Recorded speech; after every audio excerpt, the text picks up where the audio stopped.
Hola, muy buenas noches a todos. Gracias por su paciencia a los que ya estaban en la sala y a los que acaban de ingresar. Les damos la bienvenida una vez más a una de nuestras actividades que tenemos programadas dentro del programa de educación bursátil del mercado de valores, dentro del cual hemos diseñado una serie de masterclass en distintas temáticas que se han venido desarrollando a lo largo de esta gestión, ¿no?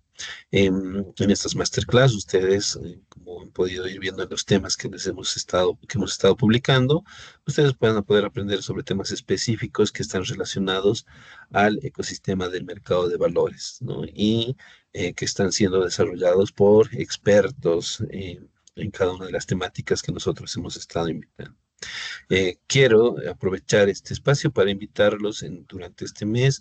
Vamos a tener dos masterclass más. Eh, Ustedes van a tener toda la información a través de las redes sociales de todos los participantes del mercado de valores asociados a la ABAP y de la bolsa, por supuesto, también. Eh, Ustedes van a encontrar ahí las invitaciones a las futuras masterclass que vamos a tener en este mes, que son los siguientes martes que vienen en las siguientes semanas. Es importante también que comprendan que para poder obtener el certificado de participación en estas masterclass, primero obviamente deben permanecer conectados durante toda la sesión y registrar sus datos en un enlace que les vamos a ir compartiendo a través de el chat que tenemos aquí en la sesión. También queremos pedirles que a medida que se vaya desarrollando la sesión, ustedes puedan ir registrando sus consultas. Vamos a leer no todas las consultas, las preguntas que ustedes tengan, sino vamos a leer un par y mucho más aquellas que estén bien enfocadas a la temática que vamos a abarcar el día de hoy. Bien, para esta segunda masterclass hemos elegido un tema que nos va a hablar sobre la titularización, en la que vamos a aprender sobre las bases del proceso de titularización, los beneficios, los riesgos, el marco regulatorio que hace posible esta modalidad de captación de recursos. Y para esta masterclass hoy día tenemos el placer de que nos acompañe un gran amigo de la bolsa, el señor Vladimir Fernández, un profesional con amplia experiencia en el mercado de valores y por supuesto en la gestión, estructuración y administración de lo que son los patrimonios autónomos. Buenas noches, Vladimir, bienvenido. Gracias, Celso, gracias por la invitación y siempre para mí un placer poder compartir los conocimientos con la bolsa y con toda la gente del mercado, ¿no? Excelente, excelente, Vladimir. Bueno, nosotros nos quedamos en el back. Más adelante vamos a nosotros a hacerte las preguntas que nos vayan registrando durante la sesión. Y mientras tanto, te dejamos para que tú puedas compartir toda la información que has traído esta noche. Listo, gracias. Bueno, gracias a todos. Bueno, entonces bienvenidos. Vamos a hablar sobre un tema muy apasionante porque a mí me encanta, que es el tema de la titularización. Voy a poner esto un poquito aquí abajo para que pueda ver. ¿Ya? Entonces vamos a empezar con el tema de qué es la titularización. ¿Ya? Entonces, vamos a recordar un poco cómo se financian las empresas, ¿ya? Entonces, y cómo se contabiliza el financiamiento. Entonces, cuando nosotros pensamos que todas las empresas, cuando necesitan financiarse, necesitan buscar deuda, lo primero que pensamos es, bueno, vamos al banco, ¿no? Vamos al banco en el cual nosotros podemos ir a pedir un préstamo, ¿no? Entonces, ese es algo que lo tradicional, lo que nosotros vamos a menos asociamos con tema de buscar dinero, de financiarse, ¿no? Vamos al banco. Entonces conseguimos un préstamo en un banco. Otra alternativa que nosotros buscamos es a través del mercado de valores, como el tema de a través de la bolsa de valores, con la emisión ya sea de bonos, pagarés bursátiles o acciones, ¿no? Que son instrumentos financieros de deuda, en los cuales ya puede ser a corto plazo, largo plazo, o como esta parte vendiendo participación de una empresa, como son las acciones. Entonces, que es una forma más de financiarse, ¿no? Y ¿cómo lo registramos todas estas deudas? Nosotros cuando nos prestamos del banco o nos prestamos a través del mercado de valores, lo vamos a registrar en el pasivo. En el caso de un préstamo de un banco, lo registro en el pasivo, en un balance. Entonces, el ejemplo de un balance de una empresa, el activo, el pasivo y el patrimonio. Entonces, lo voy a registrar en el pasivo. Si tengo un bono, también lo voy a registrar como un pasivo, como una deuda que tiene la empresa. Si tengo un pagaré, también lo voy a registrar como una em, deuda en la empresa. Y si emito acciones, lo voy a registrar como un patrimonio. Entonces, que tengo una forma de financiamiento a través de la P y de la P, del pasivo y el patrimonio. En cambio, cuando yo pienso en titularización, es una forma de financiamiento igual para la empresa, pero no a través del pasivo ni del patrimonio, sino a través del activo, de esta parte, del lado izquierdo del balance, ¿no? Entonces, ahí radica la diferencia de esta forma de financiamiento. No me estoy financiando a través del pasivo ni del patrimonio, sino me estoy financiando a través del activo, ¿ya? Entonces, eh, la titularización es ese procedimiento a través del cual una empresa transforma cualquier activo en títulos valores. De esa manera obtengo financiamiento estructurado y a medida. Ya, entonces lo que se hace en la titularización es buscar un activo que sea difícil volverlo, digamos, líquido. Por ejemplo, un terreno, una casa, que si bien son activos que tardan mucho en convertirse en liquidez, o una cartera, por ejemplo, un banco cuando coloca un préstamo en una vivienda, por ejemplo, el préstamo en una vivienda, puede ser un préstamo a 20 años, a 30 años, eso pasa a ser parte de la cartera del banco, pasa a ser su activo, pero para recuperar esa cartera, para tener esa cartera en liquidez tienen que pasar los 20, 30 años. Entonces, si bien es un activo que va a tardar mucho en volverse liquidez en total, ¿no? Entonces, ahí entra la titularización en volver esos activos en títulos. Por eso se llama titularización, ¿no? En inglés es securitization, volverlo un security y poder financiar, ¿no? Y hacerlo a medida. Y en ese tema de cuando hablamos a medida, es lo que pasa en el mercado de valores. Cuando yo voy a un banco, en el banco yo ya tengo estructurado cómo va a ser el financiamiento. Me dice el banco, este va a ser tu plan de pagos, tú vas a pagar de esta forma, con un plan de pagos estilo francés, por ejemplo, o un alemán, en la cual tú vas a pagar esta cuota de capital y de interés, ¿no? Entonces me estructuran del cual. Y es como ir a una tienda que yo me compro un terno y el terno ya está hecho. En cambio, cuando yo voy al mercado de valores o voy a la titularización, por eso se llama financiamiento estructurado, yo lo armo a medida. Es decir, es como ir al sastre para armar un traje a la medida de la persona, es armar un financiamiento a la medida de la empresa. Entonces, la empresa es la que se va a ver cómo está el flujo, qué es lo que necesita, cómo está su balance, para ver si no hay un activo dentro de ese balance que puede valer más ese activo fuera de la empresa. Puede ser que dentro de la empresa se quede así como un activo no líquido, pero si lo titularizamos, ese activo puede tener mucho más valor. Y esa es un poco la idea de la titularización. Buscar ese activo que pueda transformarse en financiamiento. ¿Y cómo se hace esto? A través de un patrimonio autónomo, ¿ya? Lo que en inglés es un SPV, que se llama un Special Purpose Vehicle, que es un vehículo especial en el cual tiene el propósito de ese patrimonio autónomo emitir valores, ya para pagar a los inversionistas. Entonces, este patrimonio autónomo, que es básicamente como un fideicomiso, es el que nos permite hacer la titularización. En realidad, debía ser un fideicomiso, un trust, pero como la norma y la ley establece el Código de Comercio que solamente los bancos pueden constituir fideicomiso, se le ha dado esa figura de patrimonio autónomo en la ley del mercado de valores para usar ese vehículo con nombre de patrimonio autónomo para hacer el tema de la titulación. Y los patrimonios autónomos se van utilizando en varias cosas como los fondos de inversión, los fondos de pensiones, por ejemplo. Entonces, que son estos vehículos especiales para hacer este tema de la titulación, que es lo que vamos a ver a lo largo de esta clase. ¿Ya? Entonces, ¿cómo empieza el esquema? Tenemos a la empresa. Esta empresa lo que va a hacer es ceder los activos, ¿ya? En este caso, la cesión tiene que ser irrevocable. Cuando digo irrevocable, es que este activo no puede volver a la empresa. Se tiene que salir totalmente de la empresa. Si un activo no sale totalmente de la empresa, entonces no puede ser considerado una titularización.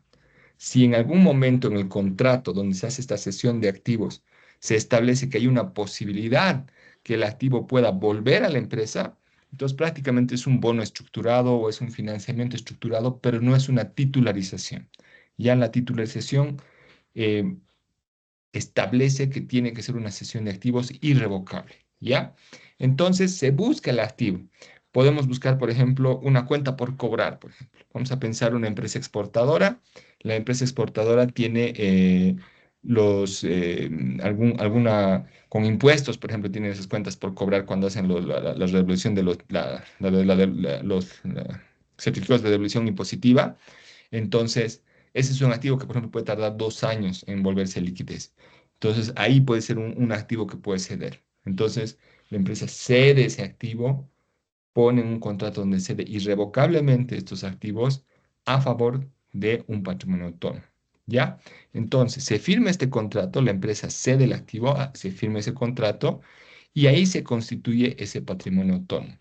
¿Ya? Y esto lo voy a poner aquí con dibujitos, voy a tratar que pueda dibujar en mi pizarrita. Entonces, en el balance de la empresa, yo tengo aquí activo, pasivo, patrimonio. El activo está acá y sale el activo del balance. ¿Y dónde va a entrar? Al balance del patrimonio autónomo.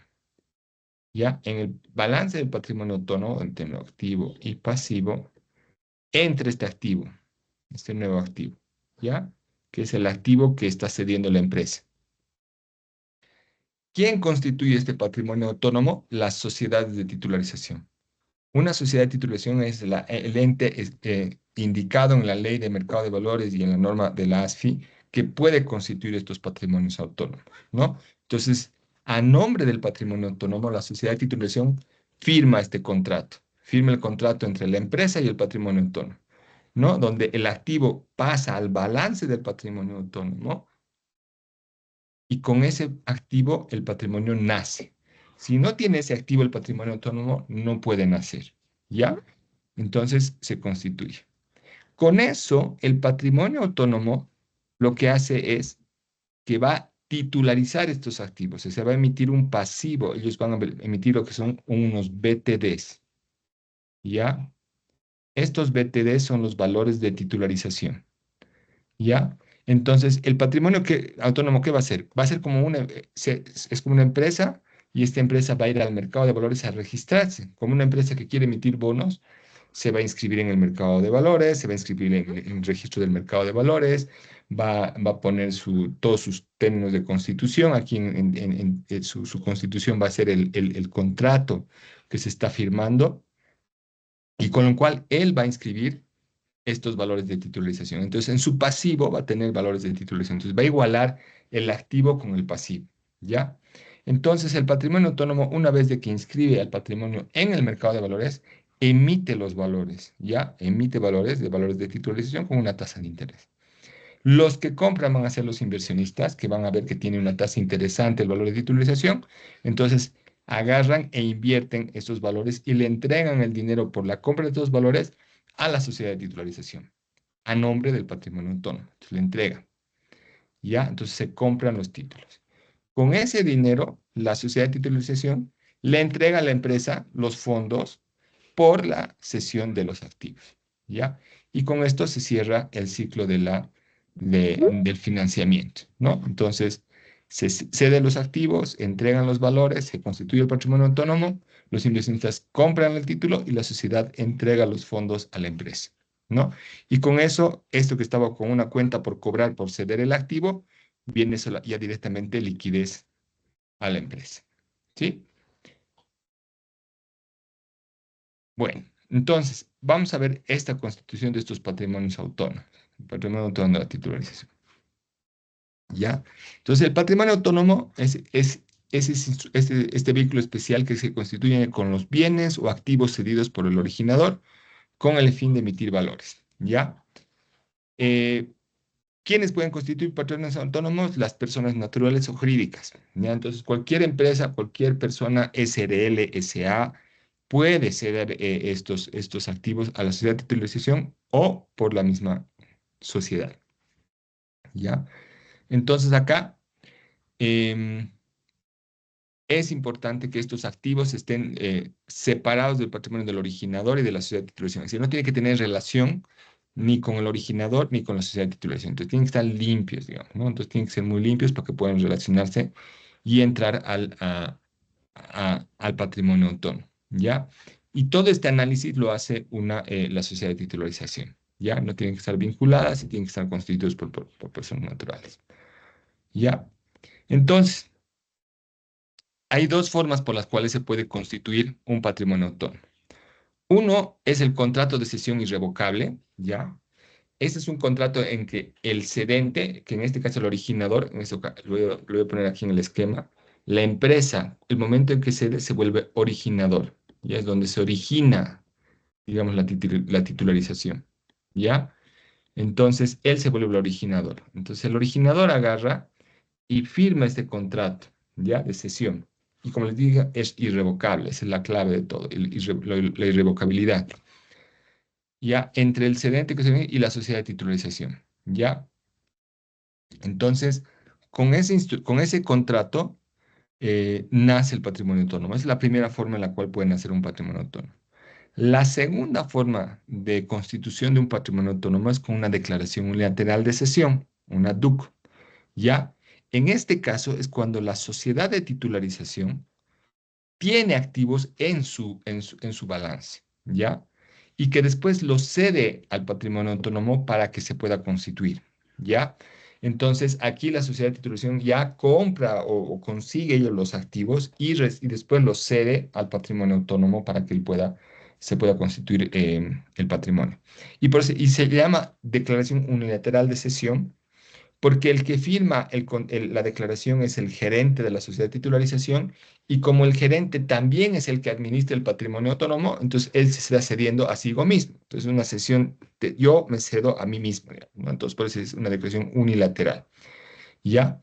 Entonces, y ahí se pone todos los activos. Ahora, para esto es importante que la sociedad de titulación, por ejemplo, en ciertos activos, tenga un patrimonio bastante fuerte como para poder comprar antes los activos y poder después y cederlos. Les voy a mostrar más adelante un ejemplo en el cual se hace patrimonios autónomos en Bolivia a través de la DUC y hay otros en los cuales se hace a través de la cesión de contrato de irrevocable, ¿no? Que es el CCI. ¿Ya?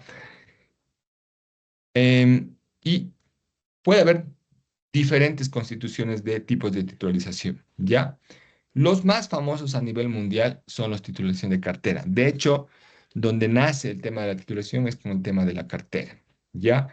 Esto pasa en los años 70, 80 más o menos, cuando los inversionistas solamente tenían títulos, bonos y también ponían bonos del tesoro, ahí era donde ponían su dinero y buscaban un instrumento que sea interesante y que sea libre de riesgo, digamos, ¿no? Entonces ahí es donde empiezan a constituirse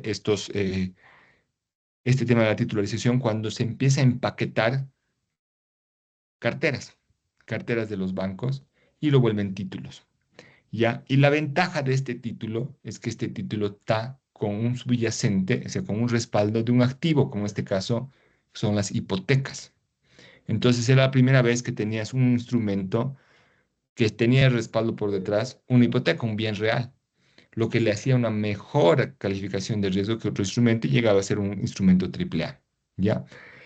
Y se volvió el boom, pues, ¿no? Entonces era un instrumento muy interesante porque tenía buena calificación, con un respaldo de un subyacente en activos, etcétera, etcétera. Entonces, ahí nace un poco el tema de la titulación y esa es la titulación de cartera, cuando estoy titularizando la cartera de los bancos. Aquí tengo el Residential Mortgage Backed Securities, que son los MBS, que son titularizaciones de activos de hipoteca de residencias, los MBS o los RMBS, es la terminología. Después tenemos los Asset-Backed Securities, que son la titulación de activos de cartera, digamos, de cualquier, puede ser en este caso, por ejemplo, cartera de préstamos estudiantiles, de préstamos de tarjetas de crédito, entonces que no tenían por detrás un respaldo de una hipoteca. Tenemos los CDOs, los Collateralized Debt Obligations, que de aquí es donde salió el tema de la crisis, que son titularizaciones de otros títulos. O sea, yo empaqueto títulos que por detrás tienen otro subyacente. Entonces es como la titularización de la titularización. Entonces estoy colateralizando deuda que ya tiene por detrás otro subyacente, ¿no? Entonces voy empaquetando otros empaquetados. Y tenemos los Commercial Mortgage Backed Securities, que son los MBS, que son hipotecas de bienes comerciales, por ejemplo, de tiendas, digamos, ¿no? Entonces, un préstamo de una tienda y esa tienda está hipotecada, entonces ese préstamo lo empaqueto. Lo importante de la titulación de la cartera, y que lo dice tanto en la norma boliviana como en la norma internacional, es la homogeneidad de los activos. O sea, cuando yo hago titularización, no puedo mezclar, por decirles, en una titularización, eh, cartera hipotecaria con cartera de tarjetas de crédito y, y préstamos de auto. No lo puedo hacer.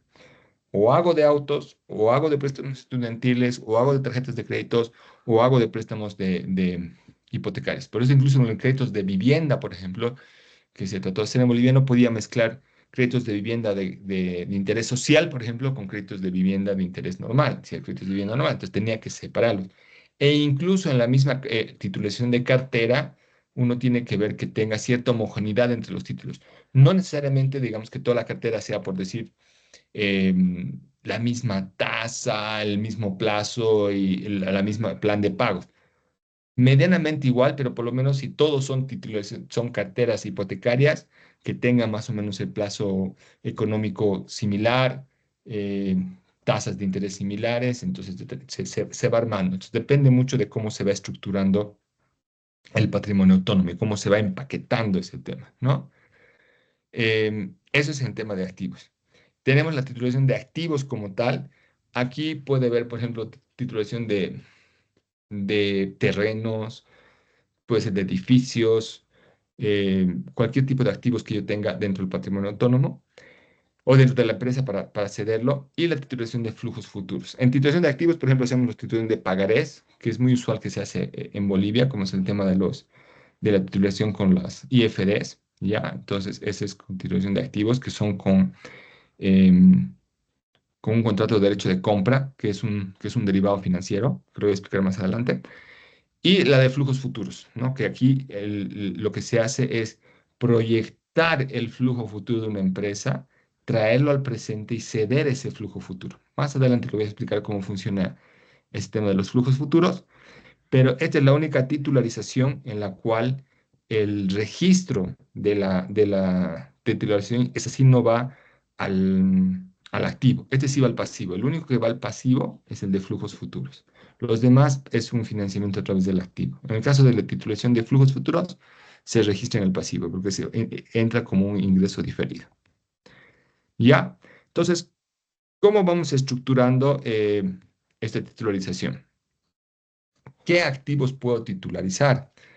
Entonces tenemos títulos y valores que yo puedo titularizar. Es decir, si dentro de mi balance yo tengo bonos, tengo acciones y todo, son susceptibles a ser titularizados. Con tal de que yo pueda proyectar el flujo, saber que tengo un flujo que va a proyectarse, se puede titularizar. ¿Ya? Documentos de créditos y contratos también susceptibles para titularizar. Depende también del flujo, los flujos futuros como tal, que es proyectar cuánto va a generar cada empresa al futuro para poder titularizarlo. Carteras de crédito, lo que les había comentado. Proyectos de construcción. En esta, por ejemplo, hay un esquema interesante en titulación que no hemos logrado hacer en Bolivia, pero en otros países sí se lograron. En Lima, por ejemplo, se hizo uno interesante con el tema del metro, donde tú prácticamente titularizas un proyecto a futuro, digamos, ¿no? No es algo que ya genera flujo, no es algo que va a generar flujo. Por ejemplo, el teleférico podría ser una buena opción para hacer una titulación de flujos de construcción cuando tú vas a construir una línea donde proyectas el flujo que puede generar el proyecto de hacer el tema del teleférico y todos los ingresos de la parte de la venta de las entradas por el teleférico serían el flujo que va a alimentar el patrimonio autónomo. Pero bueno, necesita, se tiene que estructurar todo con mucho detalle. Otros proyectos, por ejemplo, de construcción que son interesantes, son cuando hay empresas que tienen un proyecto y tienen el terreno, por decir, y entonces, pero no tienen los fondos para hacer el proyecto. Entonces, un esquema interesante es que el que tiene el proyecto cede el proyecto al patrimonio autónomo, cede el terreno al patrimonio autónomo y el patrimonio autónomo tiene en su poder proyecto, tiene en su en poder el terreno y puede conseguir financiamiento. Entonces, porque emite títulos de participación, por ejemplo. Y con eso el patrimonio autónomo tiene proyecto, tiene terreno y tiene la plata. Entonces, él ya desarrolla el proyecto y el que le cedió los proyectos, que generalmente es una empresa constructora, esa empresa constructora puede ser el operador del proyecto como tal. Entonces, el patrimonio autónomo lo que hace es subcontratar a este operador para que haga el proyecto, porque al final es el que lo desarrolla. Pero te da la oportunidad de que puedas cambiar en caso de que el operador no desarrolle bien el proyecto. Entonces, es interesante ese esquema. E incluso el mismo operador, con el dinero que se le da de la cesión del tanto el proyecto como del terreno, puede comprarse valores de titularización para ser parte accionista de ese proyecto y ganar también las rentabilidades de esa parte, ¿no? Entonces, son esquemas interesantes que se pueden armar con titularización. Al final, la titularización depende mucho del que esté estructurando y de que la norma te permita, ¿no? También hay lo que es la titularización de inmuebles. Un proyecto interesante, por ejemplo, es titularizar un edificio de un banco, por ejemplo. Entonces, vaya, pensemos en un edificio grande que tenga un banco, que es un activo y que, digamos, el costo por depreciación de ese activo es muy alto, por decir, ¿no? Entonces, lo que se puede hacer es que el banco pueda titularizar el inmueble, pueda cederlo todo el edificio a un patrimonio autónomo y el patrimonio autónomo pueda emitir títulos, darle la plata por la cesión del edificio y alquilarle el mismo patrimonio autónomo al banco. Y ese alquiler empieza a ser el flujo para que el patrimonio autónomo se alimente para pagar los títulos. Y ahí no tienes que mover nada. Entonces la gente que está dentro trabajando en el inmueble ni sabe que el edificio ya no es del banco, pero no se tiene que mover. Entonces el flujo del alquiler entra y eso paga los títulos y el banco al final de un tiempo, cuando terminan de pagarse los títulos, los activos pueden volver después en residual al que ha cedido el activo, ¿no? Entonces hay alternativas bien interesantes con inmuebles, ¿no? Y cualquier otro que pueda ser autorizado por la ASFI, ¿no? Entonces, obviamente, eh, se tiene que ver el activo y que tiene que haber ciertas temas legales. Por ejemplo, a mí hicimos el caso alguna vez con CDIMS, que tratamos de hacer titularización de CDIMS, y todo estaba perfecto, pero el problema era con impuestos. Impuestos ellos decían, cuando yo emito el CDIM, o la solicitud, que en realidad era el activo no era el CDIM como tal, porque el CDIM una vez que se volvía CDIM era bien fácil de vender. Era la solicitud de devolución de CDIM, una cosa así, era como que les iban a emitir el CDIM, pero tenían ahí en el activo como ese derecho que le emite el CDIM. Entonces se quería titularizar esa parte de los CDIM. Y el problema de impuestos, porque impuestos decía, yo solamente me la veo con el exportador, o sea, solamente con la empresa que tengo el tema. Yo no puedo verme con el tema del patrimonio autónomo. Y se le explicó a impuestos de que lo que pasa es que es una cesión irrevocable, entonces ya el problema ya no es de la empresa, es del patrimonio autónomo, pero ellos decían, no, el que ha generado el impuesto, el que ha generado las facturas y el crédito fiscal es la empresa. Y si hay algún errorcito que yo tengo que, digamos, ajustar ese crédito, no lo puedo hacer con el patrimonio autónomo, tengo que hacerlo con la empresa. Entonces ahí su norma de impuestos era muy cerrada como para permitir esa titularización de los certificados de evolución impositiva. Entonces ahí, por eso es bien, bien, bien legal, digamos, se necesita mucha la parte legal para analizar en la parte normativa para ver que pueda funcionar o no pueda funcionar una titularización. Entonces ahí restringía esa parte, por más de que la idea era muy interesante y generaba réditos para ambas partes, ¿no? Eh, Otro problema, por ejemplo, que teníamos era con el tema de que está en la Constitución, cuando quieres hacer temas del gas, por ejemplo, litio o minerales, cuando tú quieres titularizar algo que está dentro de la tierra, la Constitución establece que no puedes titularizar, y está así explícitamente titularizar estos recursos naturales del país, ¿no? Entonces, está claramente establecido qué se puede y qué no se puede hacer.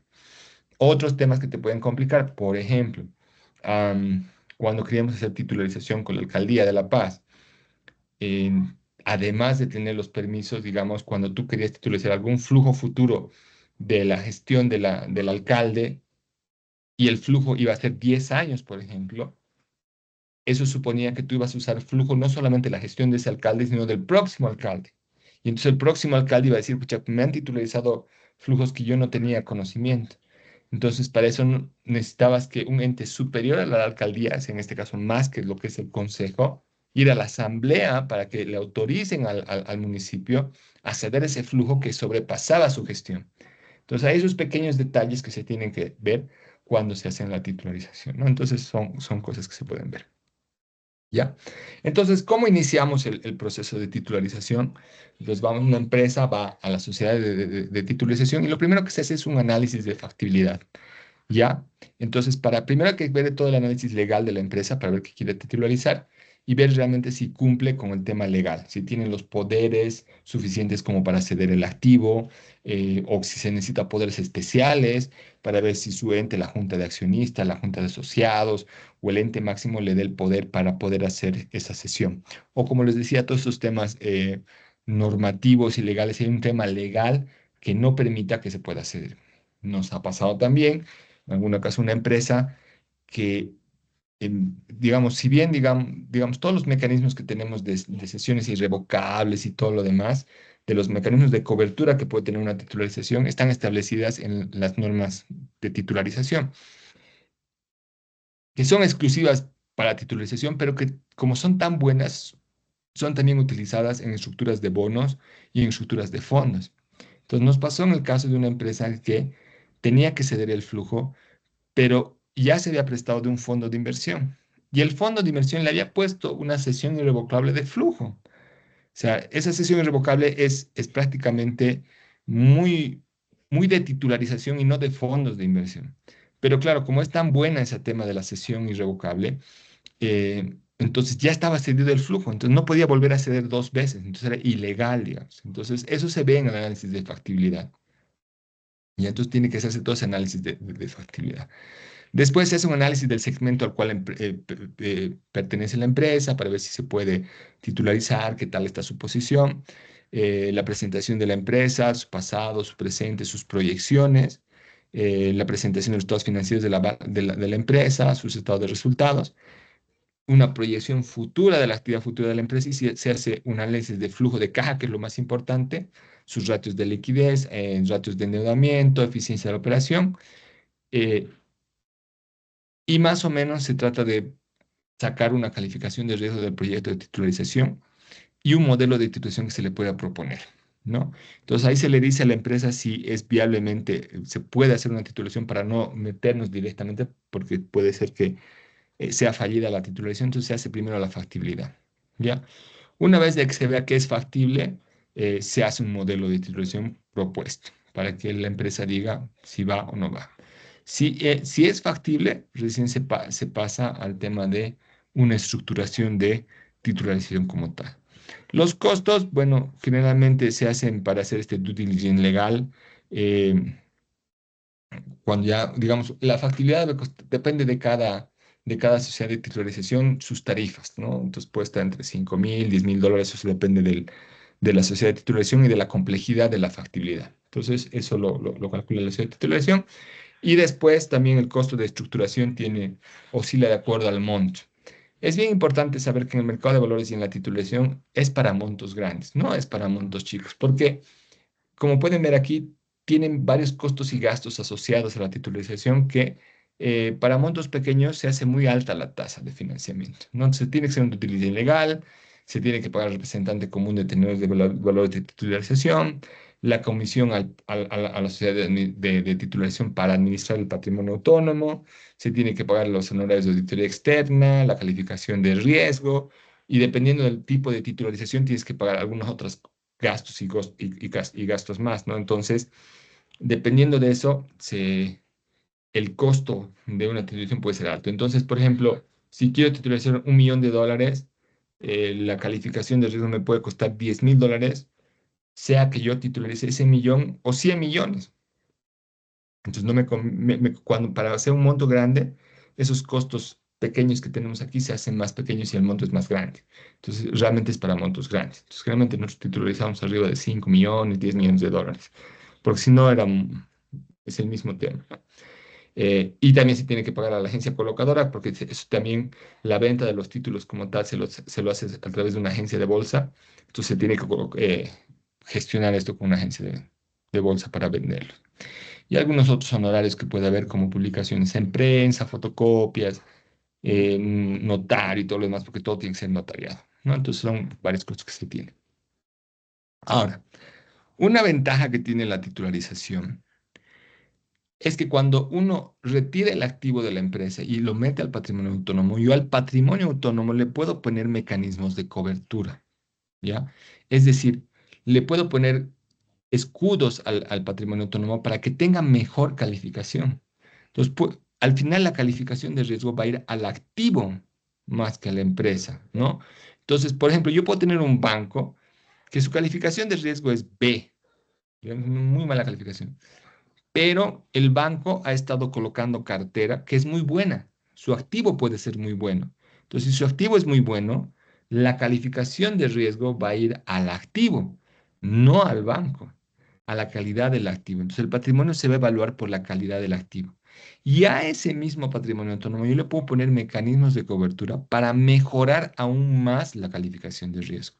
Entonces, ¿qué mecanismos nos establece la norma? Tenemos internos y externos. Tenemos, por ejemplo, la subordinación, ¿ya? Entonces, en este caso es cuando yo emito dos series, una serie subordinada y una serie prime, ¿ya?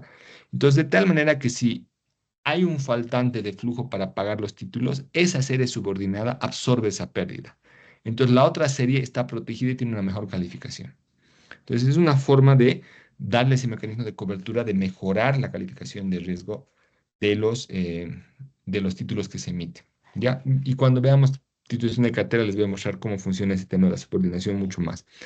Tenemos la sobrecolateralización, que esto es ver que el flujo que entra te alcance más para el flujo que tú necesitas para pagar los títulos que estás emitiendo. Entonces, digamos, tú te compras cedes una cartera de 100, pero no emites títulos por 100, sino solamente emites por 80. Entonces, estás sobrecolateralizado, o sea, es como más protegido, digamos.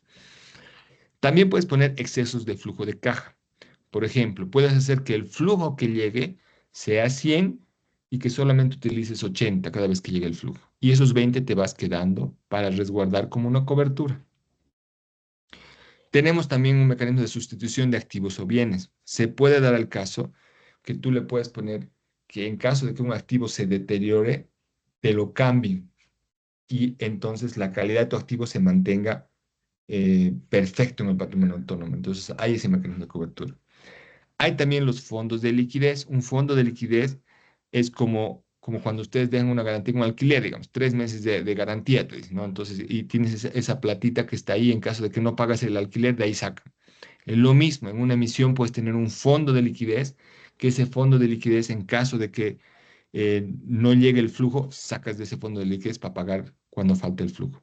Nos ha pasado en la pandemia, donde hemos tenido que utilizar un fondo de liquidez, y en el caso también de Hidraubol, por ejemplo, que una planta tenía sus plantas de generación de electricidad y una por problemas técnicos o de que algún accidente pasó, dejó de funcionar, ¿no? Entonces no generaba la electricidad que tiene que generar y el seguro tenía que pagar y hasta que el seguro pague, que eran 6 meses, entonces se utilizó el fondo de liquidez para pagar los títulos y hasta eso el seguro repuso los flujos y la plata para reponer la planta y con eso se devolvió el fondo de liquidez, ¿no? Entonces se ha utilizado. En la pandemia, por ejemplo, utilizamos también el fondo de liquidez con una empresa que era Unipartes, que igual con el cierre de las tiendas, que ellos vendían foquitos, de lo que llegaba un flujo que tenía que pagarnos más o menos $200,000 cada mes, más o menos que era lo que llegaba. En un mes recaudó 30 pesos, creo, ¿no? Porque no había flujo, porque no vendía nada. Entonces usamos el fondo de liquidez para reponer y para pagar esos títulos. Nunca se dejó de pagar y después repuso gradualmente la empresa su fondo de liquidez y todo un éxito. De hecho, creo que tiene una segunda titulización ahora con Unipartes, ¿no? Avales, ¿no? Un aval que le puedo poner de que pueda cubrir en caso de que no haya. En externos, un aval es de gente de afuera que dice que si no no cubre, tú pagas.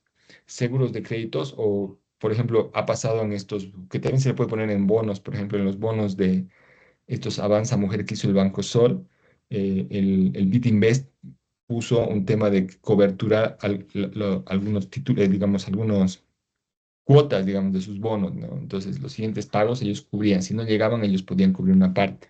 Entonces, se puede poner, en otros países se lo ponen sus seguros en los cuales, si el flujo no llega, el seguro paga todo el flujo, digamos, ¿no? Entonces, eso le da una mucha mayor garantía al patrimonio autónomo, una mejor calificación, y con mejor calificación puedes ir incluso con una tasa más baja al mercado, ¿ya? Entonces, ya un poco les he adelantado cuáles son estos beneficios que tiene a través de una titulación que son interesantes. Eh, Primero que no afecta los índices de endeudamiento de una empresa. No se está endeudando porque está cambiando un activo por otro activo, ¿ya? Entonces, estoy transformando un activo no líquido en uno líquido. Entonces, chao temas de endeudamiento. Diversifico mis fuentes de financiamiento definitivamente. Mejora la competitividad, puesto que adelanto recursos para desarrollar labores comerciales de forma más eficiente. Para los bancos, en vez de esperar 20 años, ya tienes tu flujo ese rato para poder volver a colocar cartera e ir creciendo. Al ir reduciendo el tema de tu cartera, mejoras tu CAP y puedes crecer más. Entonces, pues ya tienes muchas ventajas. Es más, todas las previsiones que tienes, por ejemplo, como banco, pones que tienes una cartera y tienes previsionada esa cartera, el rato que la cartera sale del balance del banco, se va con todo, con su riesgo y todo. Entonces, si tú tenías previsiones de esa cartera, liberas esas previsiones, por ejemplo. Entonces, tiene unas ventajas.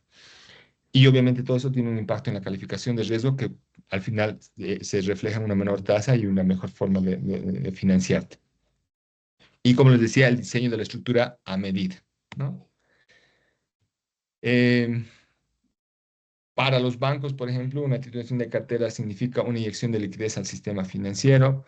Esta parte es importante, la importante de calce de activos y pasivos. Al final, el banco, si bien es una entidad que permite calzarlo, o sea, es difícil, digamos, que uno que está dejando su plata en el banco pueda dejarlo por 30 años su dinero.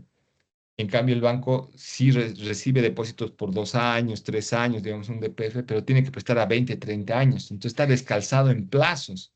Entonces, al tú darle liquidez al banco inmediata, automáticamente está calzando sus plazos con sus pasivos que tiene con los ahorristas, ¿no? Entonces es un mecanismo de calce de plazo. Mitiga el riesgo de tasas de interés, por ejemplo, al quitarle esa cartera, ahí está el ejemplo clásico no clásico, bueno, pero lo que pasó con la cartera de interés social, por ejemplo, que tiene unas tasas de alrededor de 5,5, 6, y ahora, por ejemplo, las tasas están súper altas y pueden subir todavía más. Digamos, si hay un tema de inflación, el Banco Central empieza a subir la tasa, y si empieza a subir la tasa, todas las tasas empiezan a subir. Entonces, los depósitos que ya tienen que, por ejemplo, ahorita el banco, creo que el Banco Central hasta la anterior semana estaba a un año la tasa en 8,75, 8,50. Entonces, el banco, si quiere financiarse, necesita pagar una tasa similar que el Banco Central o tal vez más alta. Y entonces si se está prestando al 8, 9, 10% y él está prestando, está ganando al 5, 6%, porque esa es la tasa de interés social, está totalmente a pérdida, digamos, ¿no? Entonces tiene tasa negativa y tiene, el neto es negativo. Entonces, al ceder una cartera con una tasa tan baja y que después pueda recolocar a una tasa más alta, mitiga ese riesgo de tasas de interés, ¿no? Es una alternativa de inversión con garantía real. Difícilmente uno en el mercado de valores se va a comprar un título que tenga una garantía real. Evidentemente hay bonos que se le pueden poner garantías reales que existen, no es que no existen, pero sí sí está ligado a que todo el activo que está, digamos, en una casa de titulación de cartera, la cartera tiene por detrás un activo que es la hipoteca, ¿no? Definitivamente es un impulso al mercado de capitales. Para los que sabemos, tenemos el mercado monetario, que es el mercado de corto plazo, que es de hasta un año, y el mercado de capitales, que es un mercado que va hasta más de un año, ¿no? 10, 20, 30 años. Entonces, es una forma de generar instrumentos a largo plazo. Obviamente esto permite también el crecimiento sostenido de la cartera porque le estás dando liquidez a los bancos para que puedan seguir colocando la cartera. Entonces le permite ese movimiento de la economía, ¿no?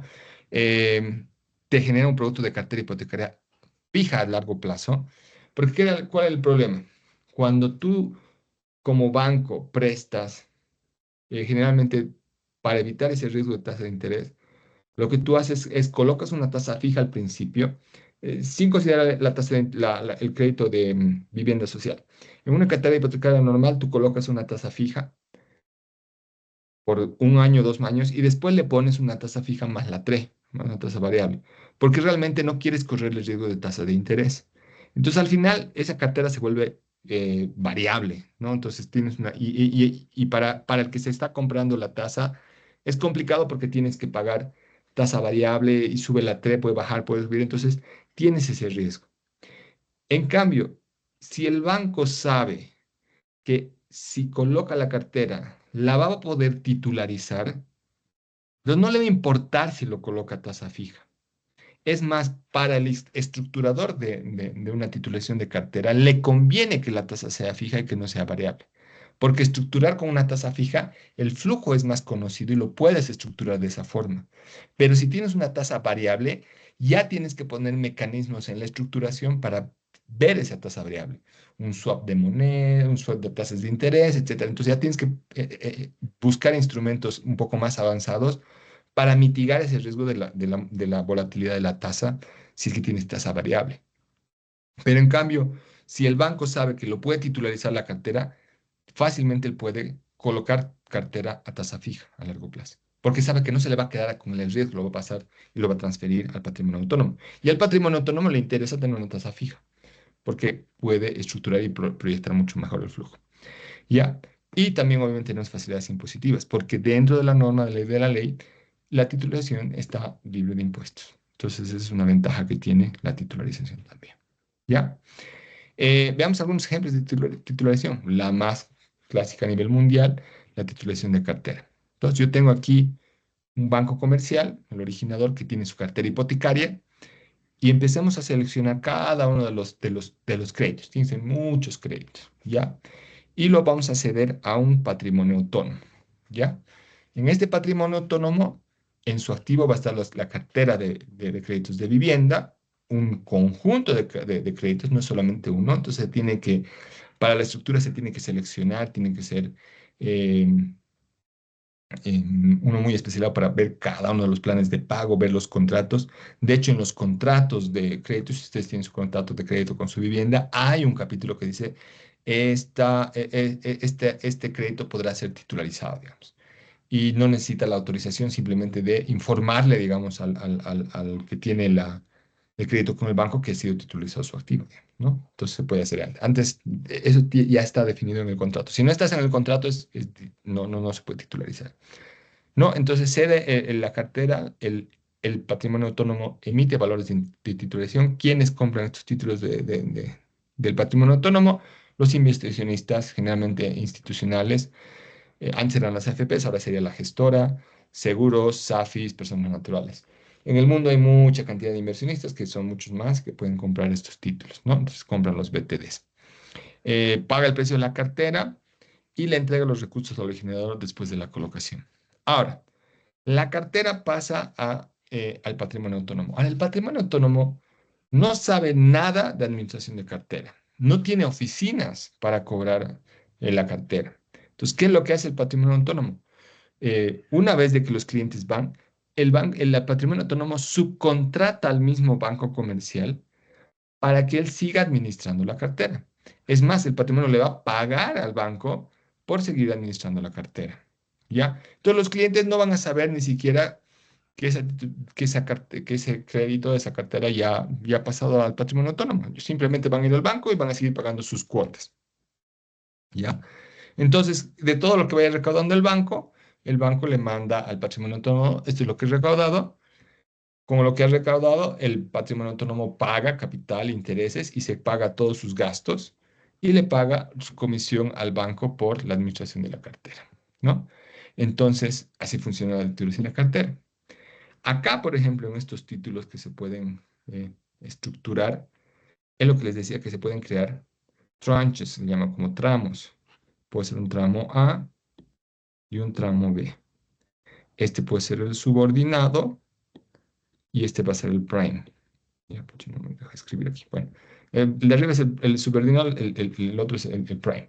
Entonces, esta va a tener una calificación muy buena, digamos, AA o AAA. Y la subordinada va a tener una calificación baja, C, digamos, ¿ya? Bajita. ¿Por qué subordinada?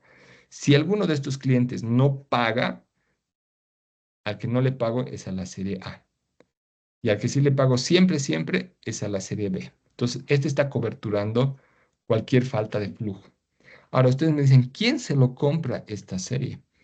Primero que esta serie va a tener una tasa mucho más alta. Vamos a suponer que la serie B tiene una tasa de 5%, entonces la C va a tener una de 8, digamos, 8% o algo más. Entonces, una tasa mucho más alta que la Prime. Generalmente, al que se lo compra esta serie subordinada es el mismo banco. ¿Por qué? Porque así yo también, al darle la cartera para que lo administre, como ya la cartera no es de él, el banco podría decir, bueno, me vale madres, ya no hago seguimiento a los clientes porque ya no es mi cartera, es del patrimonio autónomo. Entonces, de alguna forma, al hacer que el banco se compre la serie subordinada, es decirle una forma de motivación para que siga manteniendo la buena administración de la cartera y es más que siempre no fallen, digamos, los clientes. Porque si fallan, el primero en perder va a ser él como banco. Entonces, mantenemos la motivación para que el banco administre bien la cartera, ¿no? Entonces, esa serie subordinada generalmente se la coloca al banco. Y obviamente la primera que tiene que ser colocada es la serie subordinada, pero es la serie A, porque no sirve de nada que después de que se ha colocado todo, nadie quiera comprarse la serie subordinada. Entonces, primero tiene que colocarse la serie subordinada y después se coloca la otra subserie, ¿no? Entonces, es una forma. Ahora, en el mundo, las titularizaciones, que es todo otro mundo, son con varios tramos. Hay tramos así triple C, doble C, B, entonces se van generando tramos por tipo de moneda. Ya se pronostica, cuando se hace el pronóstico de las cuotas que van a llegar de la titulación de cartera, se hace todo un pronóstico de todos los planes de pago y se ve el flujo que puede haber y se proyecta la mora histórica. Y se proyecta algo que también afecta mucho en titulación de cartera, que es el prepago. Para una titularización de cartera, el prepago no es bueno. ¿Por qué? Porque tener un prepago significa que te llega más flujo, pero vas a recibir menos flujo por intereses. Entonces, eh, ahí es complicado, pero también cuando uno arma una titulación tiene que pronosticar el nivel de prepago que hay, que son con fórmulas para hallar el PCA y todo lo demás, que son fórmulas para hallar el prepago y todo lo demás, y meterlo al modelo. Y se pueden hacer series también. Hay una serie que se llama una serie C, digamos que es una serie soporte, que esa serie C, por ejemplo, puede soportar todo el tema del prepago. Otra forma de estructurar puede ser que todo el flujo que llegue de prepago le generes una serie especial que si se paga más, pago más rápido también a los inversionistas. Entonces, pucha, hay N estructuras para el tema de cartera. O sea, ya dentro de la cartera, o sea, ya la cartera es un tipo de titulación y dentro del tipo de titulación de cartera hay subtipos de titulación de cartera. Y cada uno tiene su complejidad dependiendo de cómo se hace el flujo. ¿No? Pero eso es todo el mundo. Es bien apasionante. ¿Ya? La otra es la titulación de flujos futuros. En el caso de los flujos futuros, lo que hacemos es que vemos la empresa de pronosticar cuánto va a vender en el futuro. ¿Ya? Y vemos los flujos que va a generar a lo largo del tiempo. Entonces, acá lo que hacemos para constituir el patrimonio autónomo es crear una cuenta administrada por un tercero, como un banco, en el caso un banco, ya que está en nombre del patrimonio autónomo, donde los primeros ingresos de la empresa entran primero a esa cuenta que es para el patrimonio autónomo. Entonces, el patrimonio autónomo es el primero en recibir los flujos. El rato que cede el flujo a la empresa está jurando por Batman, si quieren ustedes, que el flujo ya no es de ellos, sino es del patrimonio autónomo. Entonces, todo el flujo es de la empresa. ¿Ya? Y generalmente la cesión del flujo de la empresa tiene que ser no más del 10%. Antes decíamos que era un 25%, pero no, en realidad tiene que ser menos del 10% del flujo. Entonces, llega el flujo y cuando ya me cubro, vamos a pensar el 10% del flujo. Si esta empresa cede, vende 1 millón o 100.000, digamos, cada mes, que llegue 10.000 al patrimonio, que eso me sirva para todo, y los otros 90.000 que le llega al flujo, lo devuelvo a la empresa. Entra el flujo, me cobro los 10 y todos los 90 que sigan entrando, los devuelvo a la empresa para que siga funcionando. Porque lo que me cede la empresa es un porcentaje de su flujo futuro. Pero todo el flujo sí o sí tiene que entrar al patrimonio autónomo.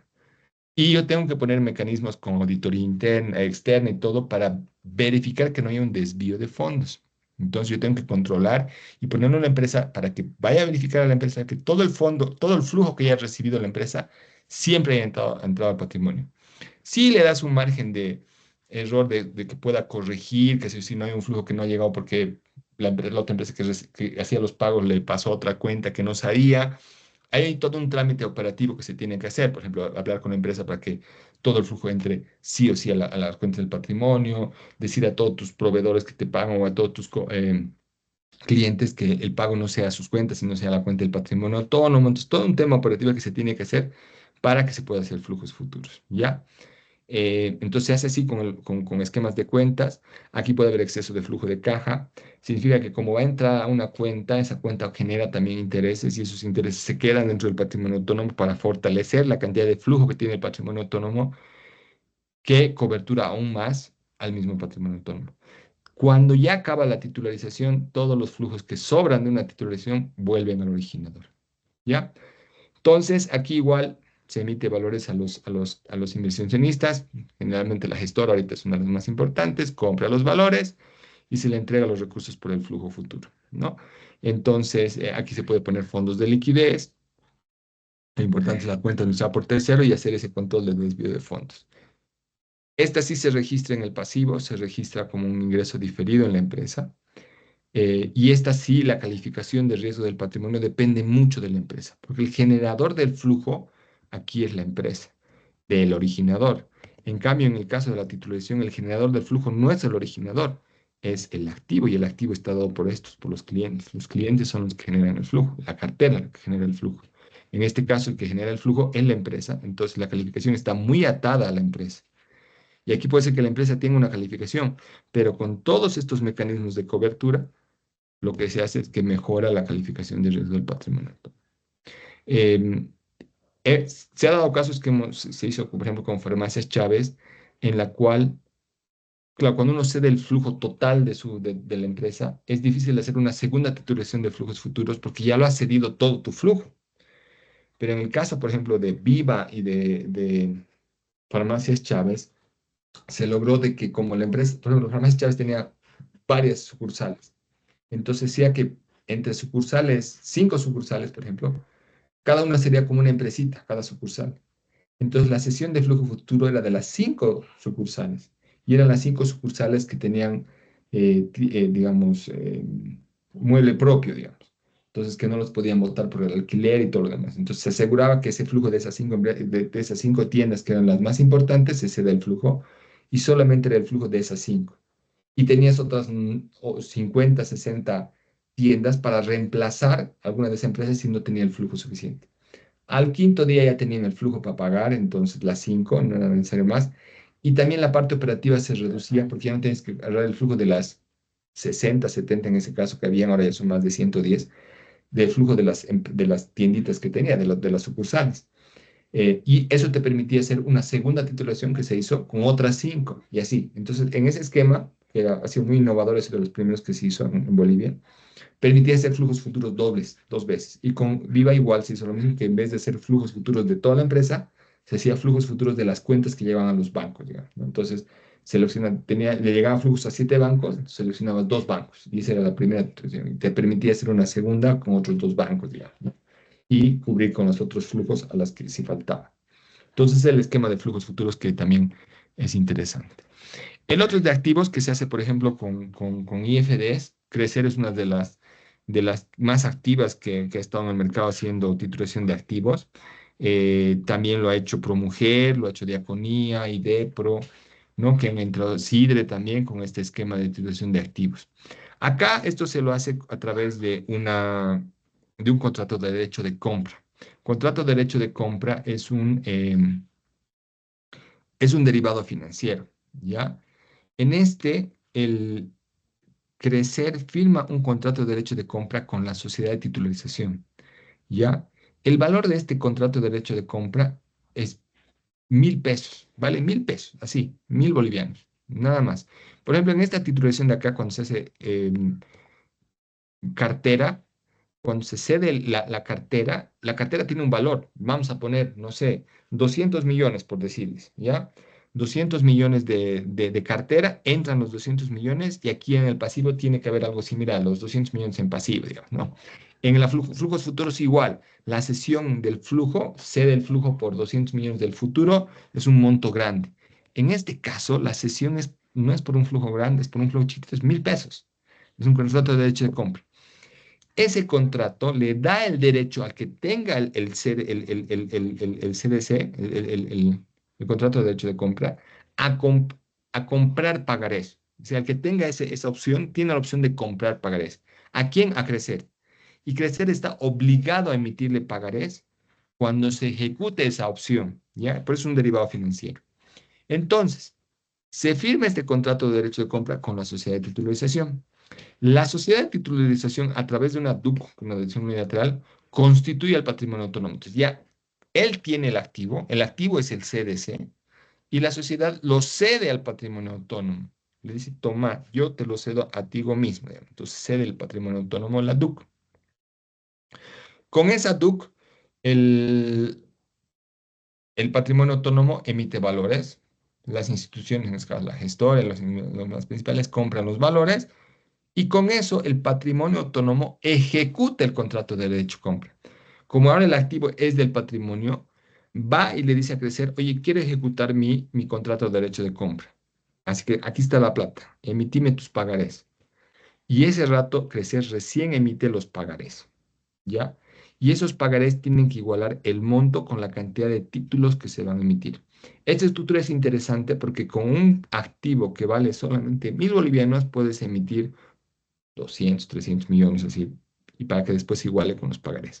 Entonces, la estructura es de que esa emisión de pagarés, el flujo que llega de los pagarés, tiene que permitir pagar los capital e interés a los valores y y pagar también todo lo que es los gastos de administración del patrimonio autónomo, auditorías externas, calificación de riesgos, etcétera, ¿no? Entonces, es una estructura interesante que se lo hace a través de el contrato de derecho de compra.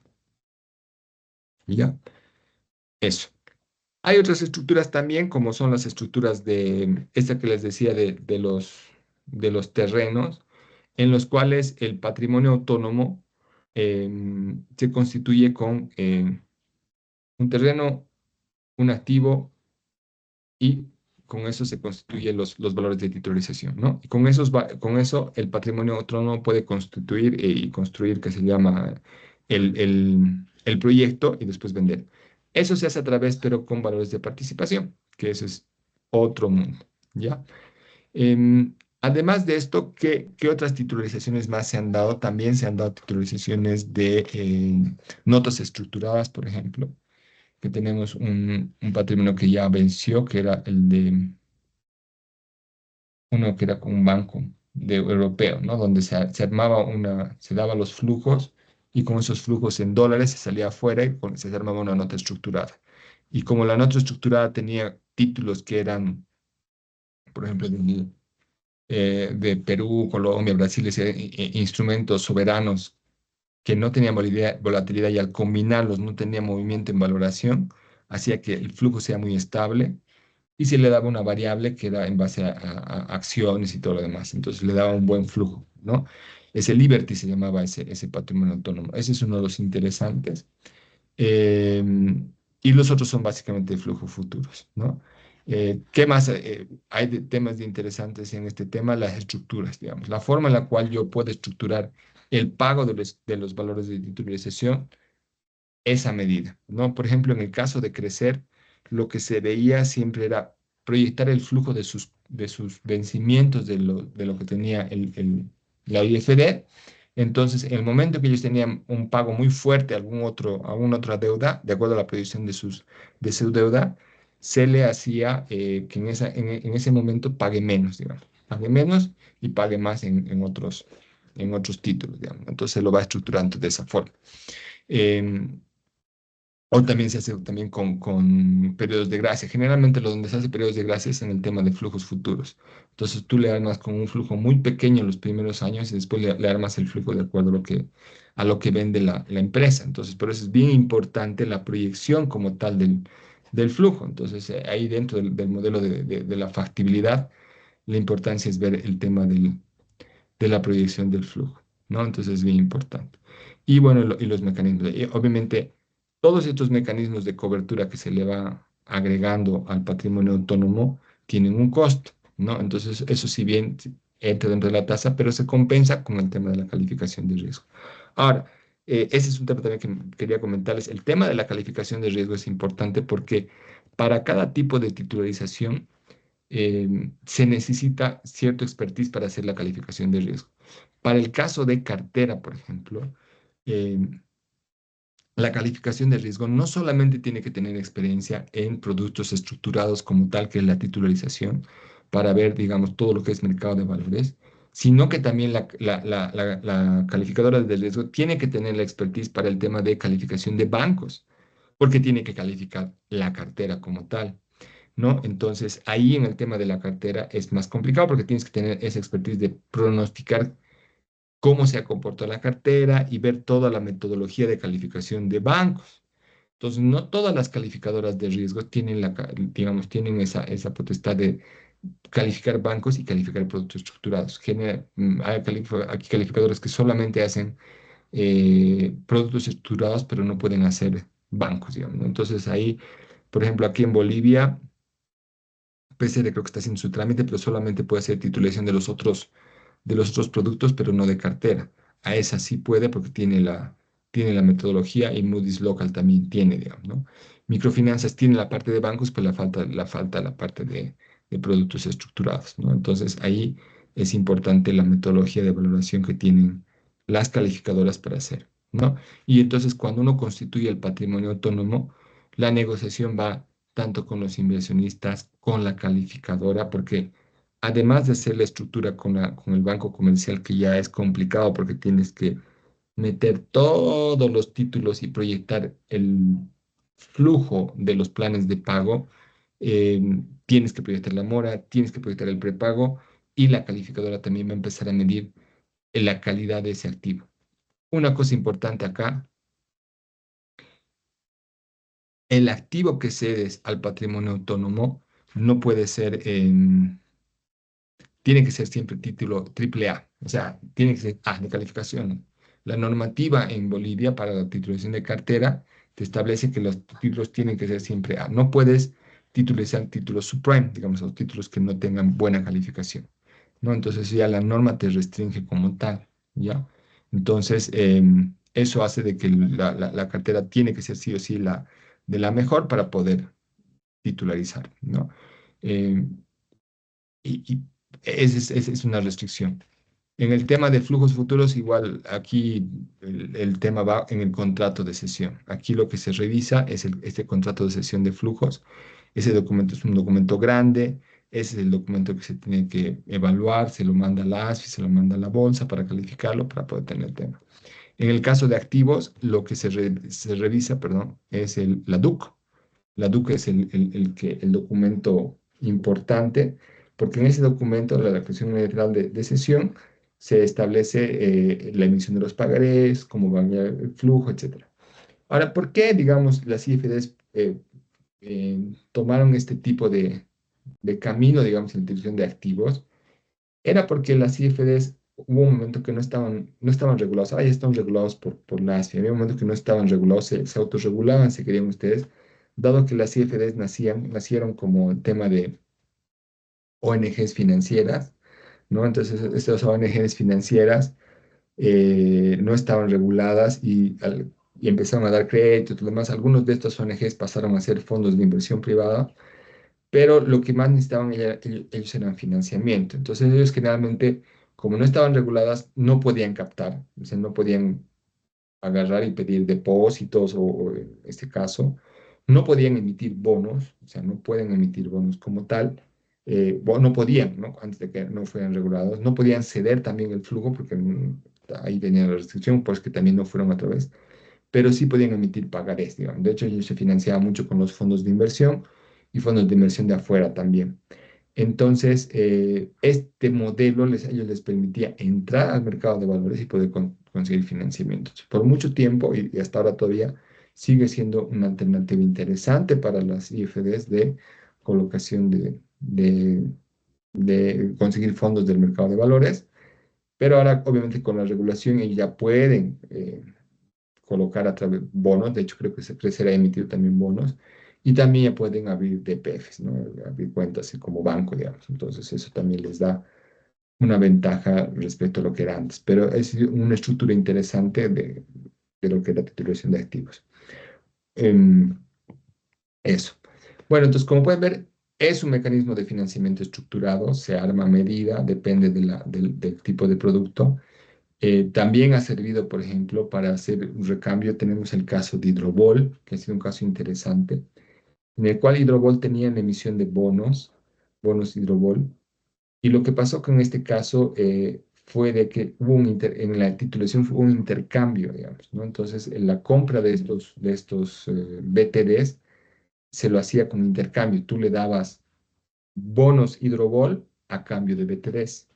Pero además había el tema de que uno de los inversionistas que estaba expuesto al tema de los bonos, porque tenía una calificación muy baja, no podía tener los bonos en su cartera. Entonces, para poder librarse de esto, la AFP cede también un bono del tesoro, ¿ya? Para poder comprar los BTDs. Y los bonos del tesoro entran al patrimonio autónomo y dentro de esta estructura lo que pasó es de que dentro del patrimonio no solamente tenía el flujo futuro de Hidrobol que iba a alimentar al patrimonio autónomo, sino que tenía los títulos del tesoro, que también el flujo de los títulos del tesoro iba a pagar el 50% del capital de los BTDs. Entonces le mejoraba mucho la calificación. Si bien la AFP se deshacía de su AAA, también se estaba deshaciendo de esos títulos muy nocivos que eran los bonos Hidrobol. Entonces adquiría un título medianamente mejor que un BTD que tenía una mejor calificación, pero que le aseguraba el 50% del capital al menos. Entonces ahí le llegaba el flujo de los bonos, que los bonos le pagaban el capital, y el flujo de Hidrobol le daba una tasa mucho más interesante. Entonces ahí era un win-win. También en Chinchiguaira se hizo algo similar, donde dentro de la estructura tenías bonos del tesoro. Claro, esa vez se utilizaron bonos del tesoro que tenían tasas altas, 15% y todo lo demás, que le permitía tener un flujo al patrimonio autónomo para poder pagar capital y coberturarle 100% del capital. Entonces, lo peor que le podía pasar al patrimonio autónomo era que la empresa no ceda su flujo y no haya intereses, pero sí te devuelve el capital porque tenías un activo que eran los bonos del tesoro. Entonces, esa era una estructura igual armada a medida, estructurado, que le daba una solvencia y por eso el patrimonio tenía una muy buena calificación. ¿Ya? Eh, Permiso financia a través del activo. Una cuenta por cobrar, por ejemplo, sería un buen mecanismo de activo para poderlo volver liquidez.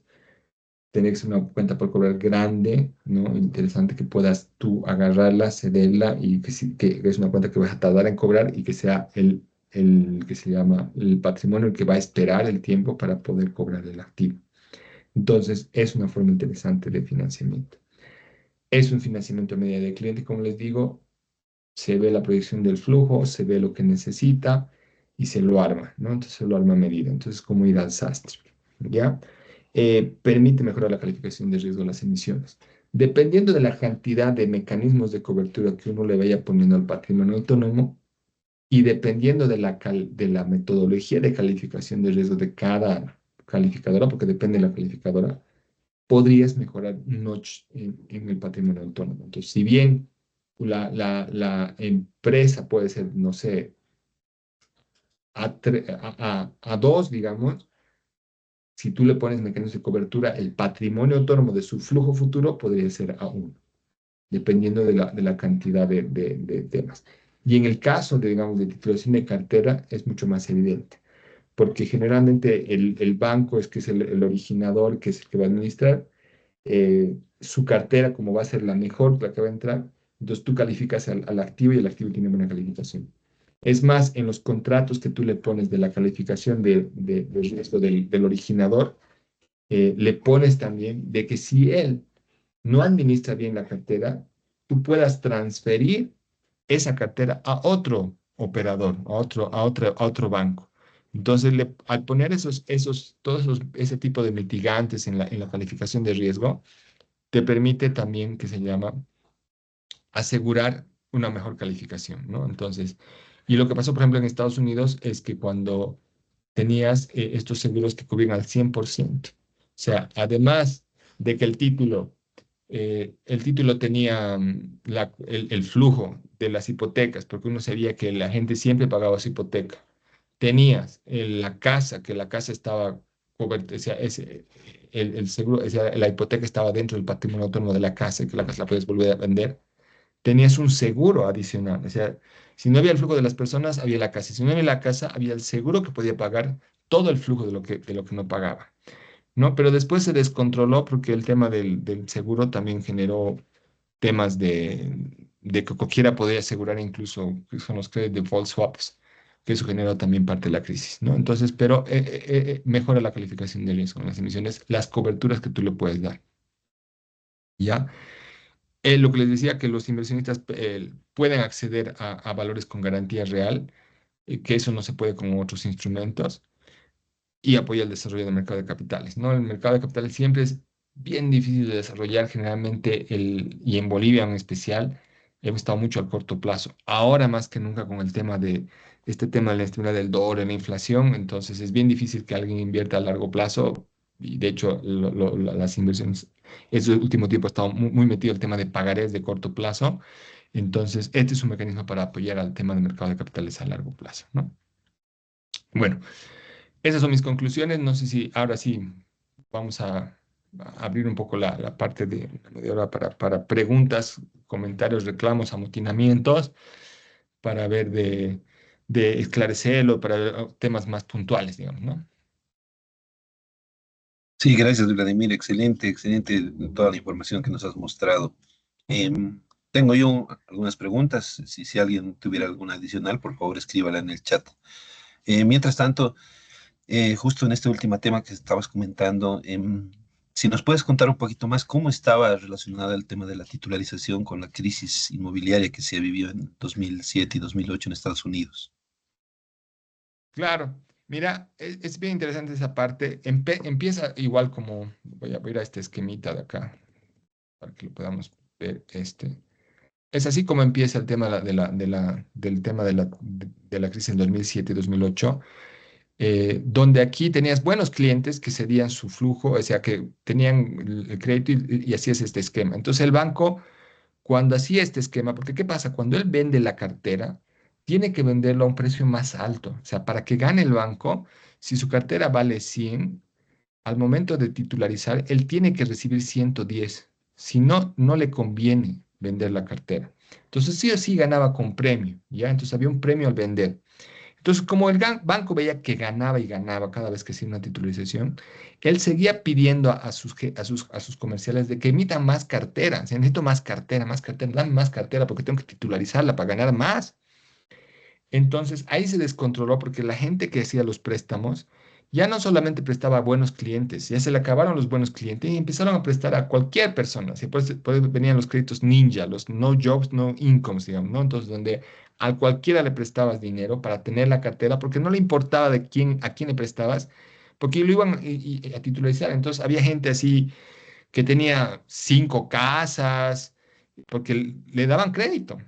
Y claro, ¿qué pasó? Que además de eso, cuando ya estaba sobresaturado y dejaron de pagar los créditos, ya dejó de llegar el flujo, cuando ya querían cobrar y cuando querían vender las casas que estaban valoradas en $500,000, $600,000, no valían eso, valían $100,000. Entonces, y además que aquí había un seguro, que es el Credit Default Swap, ¿no? El Credit Default Swap, el CDC, que lo que decía era, ya, si esto cae, el crédito paga, decían, ¿no? Pero a diferencia digamos, de un seguro normal, en un seguro normal, digamos, yo puedo asegurar mi casa porque es mi casa, digamos, ¿no? Si se quema mi casa, yo le pago al seguro para que si se quema a mí me pague.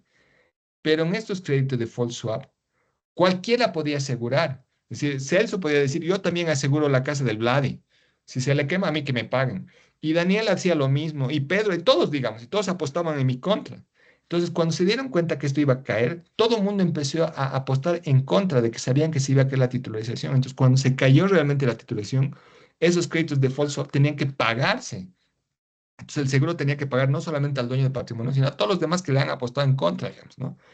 Y además, aquí se juntaban varios, así como les decía, tranches, ¿no? Entonces, tenía carteras buenas y carteras malas. Entonces era como agarrar pescadito, digamos, el pescado bueno y pescado malo. Entonces era difícil vender el pescado malo, pero si tú lo juntabas el pescado bueno y el pescado malo y lo hacías un ceviche, puta, el ceviche era triple A. Sueltito el pescado era feo, pero mezclado ya lo podías vender como un buen ceviche. Lo mismo hacían aquí. Cuando hacían las estructuras y hacían funcionaban todas las carteras, juntaban créditos buenos con créditos malos. Y entonces cuando la calificadora de riesgos venía, decía, pucha, pero tiene una casa por detrás y además tiene seguro, triple A. Le pagaban a la calificadora para que sube la calificación, entonces tenía triple A, entonces era casi como comprar un bono del tesoro. Entonces, hasta antes de que caiga la crisis, pucha, estos instrumentos pagaban triple A. Y por eso después hubo el colapso, porque realmente se descontroló y la calidad del activo era el problema. Ese activo que generaba lo que nació al principio ya estaba infectado y además de estos mismos títulos se volvía a titularizar otra vez y así se hacían unas cadenas de titularización complejas que al final de un titulito se podían ganar 1000 títulos. Entonces, pucha, ha sido una ganancia de dinero para los que estaban entre medio, pero que después impactó en todos, ¿no? Impactó en todos porque al final la cadena de pagos se rompió y por eso es que también ya pararon un tema, digamos, de las titulaciones subprime, ¿no? Porque esa era la titulación subprime. Las subprime eran de estas carteras que no eran tan buenas, digamos, ¿no? Y que generó toda esa crisis. Sí, perfecto. Creo que ahora sí queda muchísimo más claro cómo la titularización ha formado parte, obviamente, de esta crisis que se ha vivido. Tengo otra consulta que, bueno, está dividida en dos partes. La primera es, ¿por qué crees que a la fecha no se ha logrado hacer una titularización de cartera? Y junto con esto, en caso de que se lograra, lo que nos preguntan a través del chat es, ¿qué pasaría con la cartera que empieza a calificarse como incobrable? ¿No? Si utilizamos cartera, ¿qué pasaría con ese pedacito de cartera que se va convirtiendo en un incobrable? Ya, buena pregunta. Vamos por la segunda primero. En el caso de que tú, como les decía, lo que hacemos son tramos, ¿ya? Estos tramos, los tramos los empaquetamos en la tramo A, tramo B y tramo C. Entonces, al inversionista yo le tengo que dar los tramos más seguros, este de acá, digamos, doble A. Algún otro inversionista que sea más arriesgado le voy a vender este tramo, el tramo B. Y el tramo A va a ser el más riesgoso, tramo C. Esto se lo va a comprar el banco o algún otro inversionista que esté loco que le dice, yo quiero esta. Entonces, a los más no tan adversos al riesgo, más riesgosos. Entonces, sí les vas a dar una tasa de interés más alta, digamos, 12%, una cosa así. Entonces, ¿qué va a pasar? Cuando hay unos impagos, el flujo que llega no paga y ese flujo al que no le pagas es a este tramo. Entonces, si él estaba dispuesto, digamos, si estaba por pagarle 12%, le dice solamente te puedo pagar 7% porque no ha llegado el flujo. Entonces no te estoy pagando, entonces te tengo que pagar ese tema. Ahora, mientras tanto, el banco lo que va a hacer es ejecutar el tema de la casa, porque como va a haber una casa, la casa la va a ejecutar y más o menos una casa va a tardar unos 2 años en ejecutar. Ese flujo remanente que va a llegar después el banco lo tiene que pasar al patrimonio autónomo. Y entonces, si es que quedara algo de flujo en el patrimonio autónomo, le va a devolver al banco, porque como el banco ha sido el afectado, porque él es el que tiene la serie más riesgosa y que absorbe toda esta mora, el banco tiene por eso que le das la motivación al banco para moverse rápido y cobrar la casa, porque si cobra la casa, le va a llegar el flujo al patrimonio para que el patrimonio le vuelva a pagar a él. Entonces le generas la motivación como para que se pueda dar. Ahora, ¿por qué no hemos podido lograr, digamos, el tema de titulación de cartera en Bolivia? Hay varios aspectos. Ha habido tres casi formas de llegar a ver, digamos, exitoso. Antes se trató con Jaime Dung era el gerente de titularización. Él casi logró con el tema de unas CFDs y tuvo restricciones, llegó hasta la ASFI. En mi caso, yo también llegué con casi dos bancos, casi tres bancos, logramos meter papeles igual a la ASFI, pero el problema era la norma que en ese momento teníamos. El primer problema fue la norma porque en la norma establecía, en la norma de bancos, que el activo no podía salir del banco, ¿ya? Que el activo se tenía que quedar en el banco. Y en la norma de valores decía que el activo tiene que ser cesión irrevocable, o sea, tenía que salir el activo del banco. Entonces, la norma de bancos decía, el activo se queda prudencialmente en el banco, y en la norma de valores decía, el activo tiene que ceder y salir para constituirse el patrimonio autónomo. Entonces, había una contradicción en las normas. Se lo hizo conocer eso a la ASFI y después lo corrigieron. Evidentemente se dieron cuenta que era un tema, pero para cuando ya lo corrigieron, ya el banco no se interesó. Y como el nivel de tasas es bajo también ahí, entonces, y como la gestora y las AFPs fueron una buena fuente o siguen siendo una buena fuente de financiamiento para los bancos, todavía los bancos no tienen esa necesidad de tener financiamiento a través de vender su cartera. Entonces, no le es todavía rentable hacer una titulación de cartera. Y como todavía tienen cartera a tasa muy baja, si por ejemplo tengo una cartera de interés social que está a un 4%, la tasa resultante para los inversionistas va a ser un 3,5. Entonces va a ser muy baja la tasa. Entonces, comparado a las tasas que están en el mercado, esa 3,5 no va a ser apetecida para los inversionistas. En cambio, en Colombia, por ejemplo, que llevan más de 10 años haciendo titulación de cartera, la cartera que tienen de hipotecaria está alrededor del 14, 15% la tasa. Entonces, fácilmente le pueden ofrecer a los inversionistas una tasa de 8, 9% que sigue siendo buena para los inversionistas y que le permita al patrimonio tener un buen rendimiento y al banco seguir colocando esas tasas altas. Entonces, el nivel de tasas bajas que hemos tenido en los últimos años también alimenta ese tema de que no les conviene al banco tener, o sea, al titularizar la tasa restante para el inversionista es muy baja, porque todos estos gastos que tiene que tener el patrimonio autónomo como administración del patrimonio, pagar calificación, pagar auditorías, pagar al mismo banco, resta el rendimiento que tienes del activo, del flujo, entonces el flujo restante para el inversionista es muy pequeño. Entonces, esos dos elementos creo que han sido claves como para que no se dé hasta ahora la titulación de cartera, que siempre es un sueño, digamos, ¿no? Hacerlo. Perfecto, sí, excelente, gracias, Vladi. Tengo una pregunta aquí en el chat y nos consultan. ¿Cuál es la diferencia entre sobrecolateralización y exceso de flujo de caja? Es decir, nos preguntan si se podría decir que todas las emisiones de valores de titularización nacen con una sobrecolateralización implícita. Esa es una buena pregunta. En el caso de vamos a hacerlo con caso de flujo futuro. En caso de una sobrecolateralización, vamos a suponer que aquí el flujo futuro sean 120, ¿ya? Entonces me cede el flujo en la empresa por 120 y la emisión de valores solamente es por 100, ¿ya? Por 100, ¿ya? Entonces, como que aquí mi activo está sobrecolateralizado porque tengo 20 de más de activo, digamos. El flujo que me va a llegar es mucho más de lo que yo estoy dándole a la empresa, ¿no? Entonces, estoy sobrecolateralizando porque tengo más flujo que me va a llegar al patrimonio autónomo en el futuro, ¿no? Entonces, ahí estoy sobrecolateralizando básicamente porque tengo mayor flujo.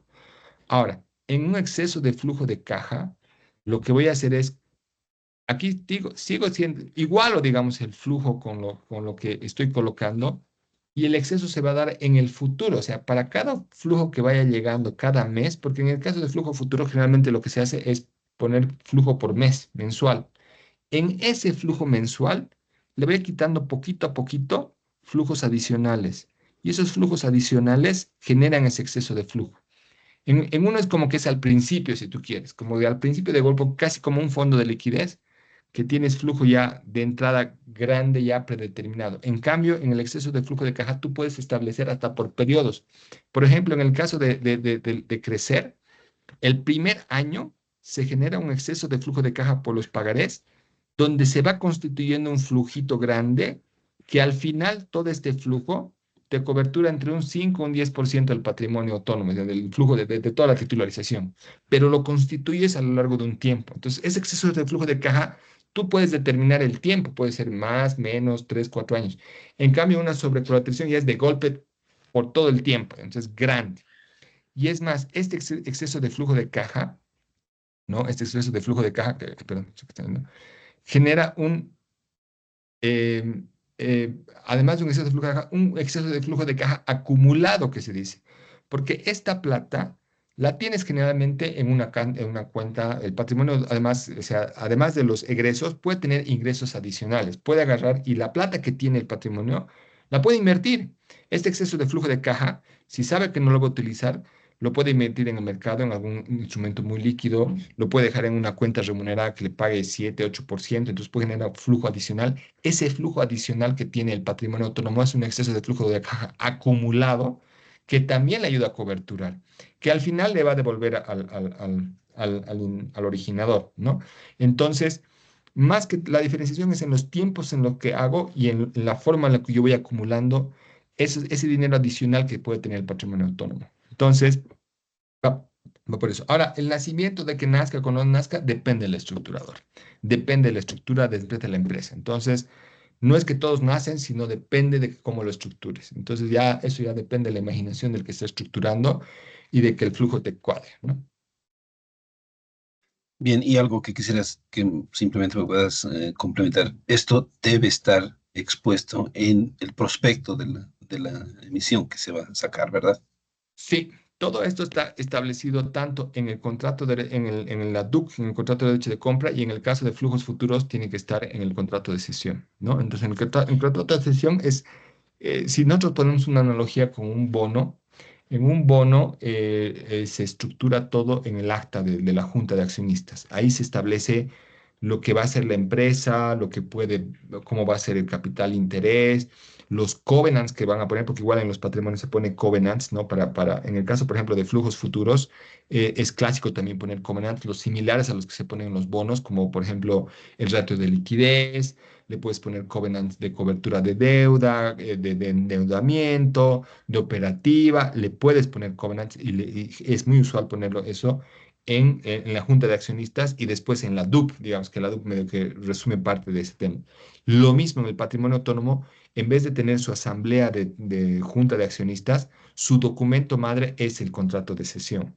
Entonces el contrato de cesión, o en este caso la DUC, en el caso de activos, en la DUC, se establece estas condiciones del tema de cuánto va a ser el exceso de liquidez, cómo se va a establecer, en qué tiempo se va a hacer, si se va a reponer, no se va a reponer, cómo se va a reponer. Todos esos puntos se van poniendo en estos documentos, que también después se lo transcriben evidentemente en el prospecto de emisión que establece todos esos temas, pero la madre madre son esos dos documentos, el DUC y el contrato de cesión. Ellos son los que establecen la forma en la cual se paga, se constituye, cómo se recobertura, por ejemplo, y hay casos en los cuales se tiene que convocar, por ejemplo, asamblea. Nos ha pasado justo en el de Unipartes, donde la estructura y el contrato establecían que al mes siguiente tenía que constituirse el 100% del fondo de liquidez utilizado. Pero dado que estábamos saliendo de una pandemia, se estaba reacomodando, se hizo una asamblea para pedir que esa reconstitución no se lo dé en un mes, sino en 6 meses, por decirlo. Y con el compromiso de poder cumplirlo. Y se lo hizo, digamos. Entonces, el contrato y la asamblea, como con la junta, digamos, que establece estos cambios que se puede hacer tanto a la DUC como al contrato de cesión para que el funcionamiento del patrimonio autónomo no caiga, digamos, ¿no? Entonces, esa es un poco la idea. Excelente, súper, gracias. Tengo otra pregunta, una pregunta muy clásica que nos hacen siempre, por lo menos en la bolsa. Nos dicen, ¿qué tipos de empresas pueden participar de una titularización? Y esto en cuanto a eh, tipo societario de empresa y Ajá. también en cuanto a tamaño de empresa. Ya. La norma no establece que puedan ser, digamos, solamente sociedades anónimas o SRLs. Hemos tenido el caso, por ejemplo, de Unipartes, que era SRL. ¿Y por qué titularizar de ser Unipartes? Porque ellos, por ejemplo, el entrar ya al mercado de valores es sinónimo de transparencia, es sinónimo de disciplina como empresa. Entonces, sus proveedores, por ejemplo, les establecían de que si ellos entraban al mercado de valores podían tener descuentos en la compra de su mercadería. Entonces, para ellos era importante entrar al mercado, pero a través tal vez de la titularización como un compañero, digamos. Entonces, siendo SRL, entraron a través de la titulación para poder tener ese descuento, por ejemplo. Entonces, no hay restricciones entre SA o SRL. Lo que sí es importante es ver que si el flujo que se genera sea para montos grandes. Y como les decía, 5 millones para arriba. Por debajo de 5 millones se puede hacer como se hizo con Unipartes, que más o menos la emisión era 3 millones, no era mucho. O sea, sé que 3 millones de dólares es alto, pero para ellos era un monto grande, pero para el mercado que usualmente coloca 20 millones, 10 millones de dólares, 3 millones era poquito porque se te hace muy caro. O sea, no es que no se pueda, se puede hacer, pero como les digo, la tasa llega a ser muy cara.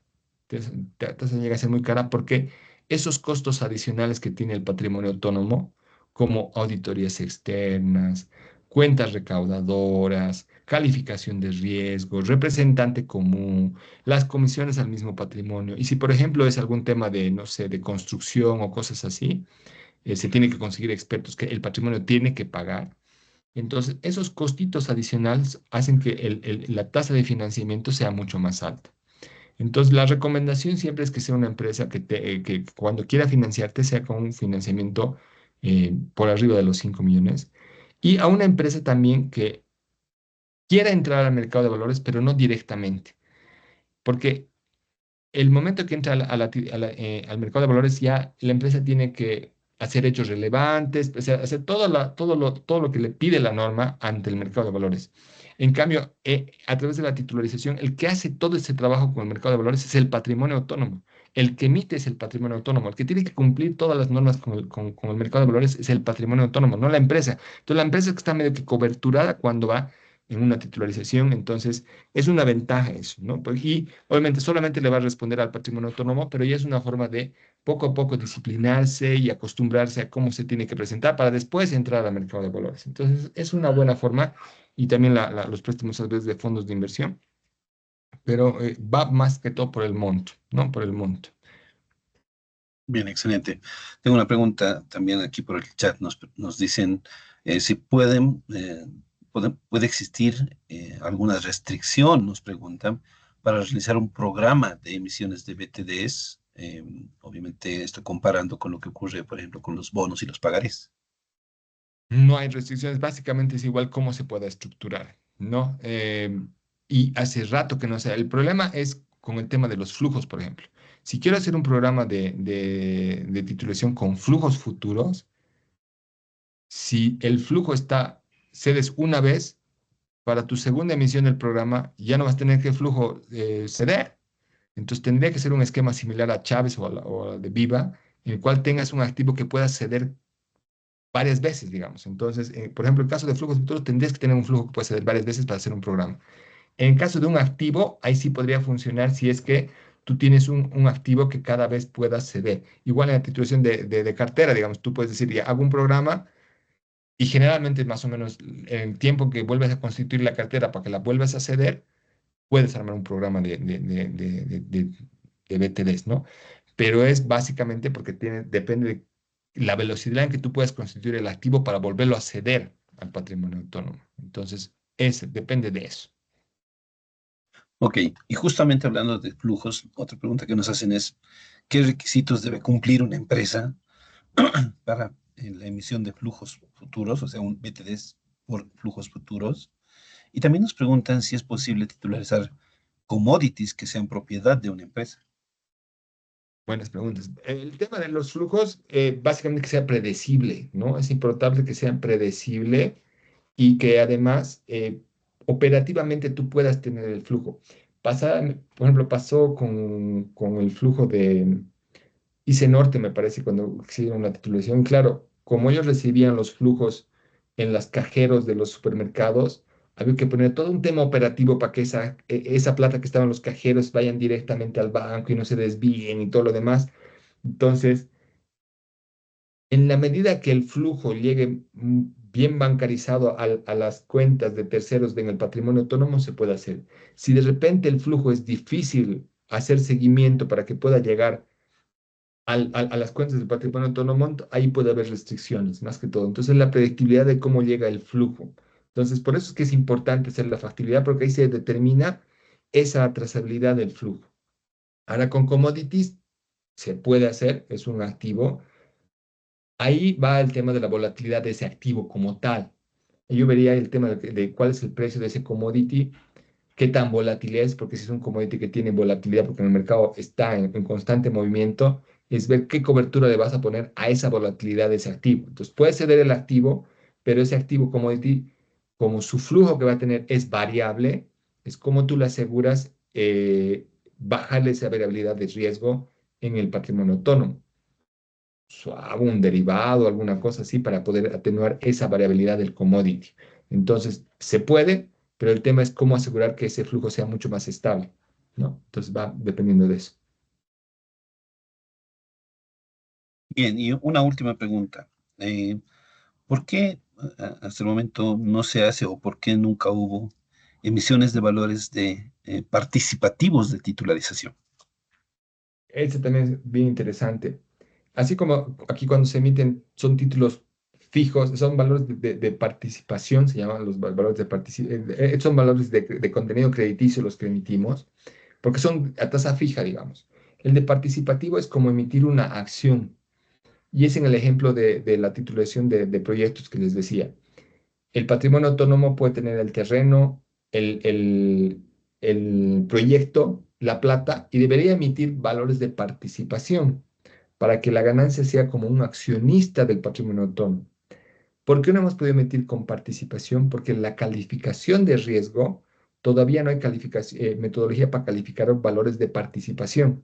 La, la, la, la metodología de calificación de valores está para contenido crediticio, no de participación. Entonces se necesita tener metodología de calificación de BTPs para que la ASFI lo apruebe y una vez teniendo esa metodología de calificación de BTPs, podríamos emitir valores de participación, ¿no? Y obviamente después ya es ver si los inversionistas estarían interesados en comprar títulos que son ya como participativos, donde el rendimiento va por tipo acción, ¿no? Que puede ser un rendimiento más interesante también.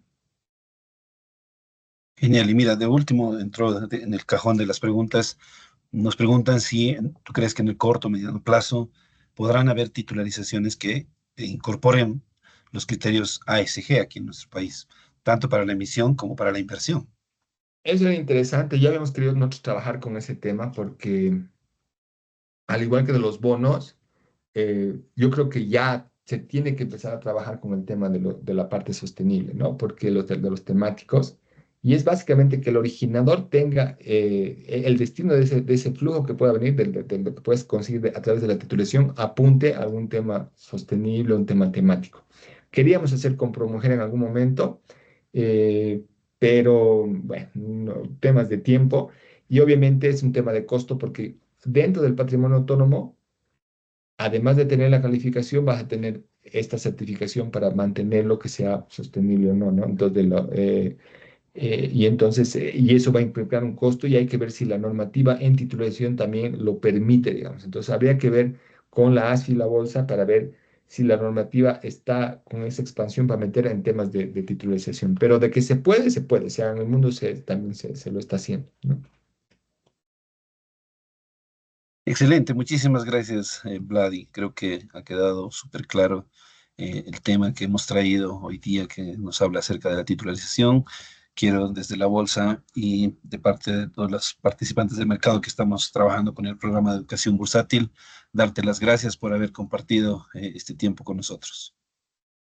No, a ti, Celso, muchas gracias y a todos los participantes. Pues ya he visto que han habido varios participantes y yo siempre agradecido de poder transmitir lo poco conocimiento que tengo y ahí, bueno, ahí están también mis datos y me pueden comunicar a través de la bolsa también para cualquier duda, comentario, reclamo, motinamiento, lo que necesiten para el tema de titularización. Excelente, muchísimas gracias, Vladi. Una vez más, hacemos a todos la invitación para que nos sigan a través de las cuentas de las redes sociales, a través de los cuales nosotros les vamos a ir compartiendo las invitaciones a las siguientes masterclass que vamos a tener en este formato, que es un formato dinámico, corto, breve y conciso de temas relacionados a todo lo que es el ecosistema del mercado de valores. Muchísimas gracias a todos, muchísimas gracias una vez, Vladimir, y nos veremos en una siguiente oportunidad. Gracias, gracias, Celso. Les vaya muy bien. Hasta pronto, buenas noches.